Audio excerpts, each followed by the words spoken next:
Regional bureau chief Malik Nadeem की report के मुताबिक इस्लामाबाद इंसामिया के नाक के नीचे खुलेआम कानून के खिलाफ वर्जी, कसाब हाफसान सेहत के असूलों के खिलाफ बड़े पैमाने पर अपनी मददात के तहत कसाब खाने चलाने लगे। गवर्नमेंट की तरफ से स्लॉटर हाउस होने के बावजूद प्राइवेट स्लॉटर हाउस का काम जिली इंसामिया की तरफ से कोई चेक एंड बैलेंस मौजूद नहीं।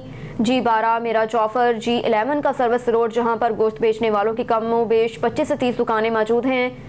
दूर दराज से जानवर लाते हैं और खुद ही यहाँ पर अपने ज़ाती बनाए गए ज़िबाखाना और दुकानों के अंदर ज़िबा करके गोश्त बेचा जा रहा है। ज़िले इंसामिया इस्लामाबाद की तरफ से हेल्थ डिपार्टमेंट और डॉक्टर की तरफ से चेक एंड बैलेंस मौजूद नहीं, बल्कि एक अलकुरैश मेट्री यूनियन जो इन तमाम कसाईयों से बाकायदा तौर पर जानवरों को चेक करने के बहाने भत्ता वसूल करती है। अलकुरैश तंजीम यूनियन रोज़ाना की बुनियाद पर और वीकली की बुनियाद पर तमाम कसाबों की दुकानों से पैसे वसूल करते हैं। मुसद्दका इत्तलात के मुताबिक इसी वजह से इंसामिया का कोई बंदा भी यहाँ कसाब को चेक करने नहीं आता, ना जुर्माना करता है ना गोश्त चेक करता है। जानवर बीमार हैं या क्या है, बल्कि हैरत की बात यह है कि जानवरों को चेक करने के लिए अलकुरैश मीट यूनियन का नुमाइंदा बाकायदा आता है जो डॉक्टर और इंसामिया का नुमाइंदा बनकर आवाम की सेहत के साथ खिलवाड़ कर रहा है।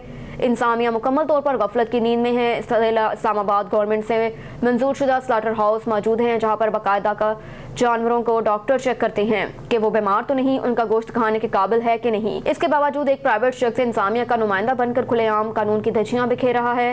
इंसामिया को इस हवाले से पहले भी आगाह किया, मगर इंसामिया की मुकम्मल खामोशी ये जाहिर करती है कि सारा खेल इंसामिया की मिली भगत से सर अंजाम दिया जा रहा है। DC इस्लामाबाद को इस अवामी शिकायत को मद्देनजर रखते हुए फौरी तौर पर कानूनी कार्रवाई के साथ चेक एंड बैलेंस का सिलसिला मजबूत करना होगा।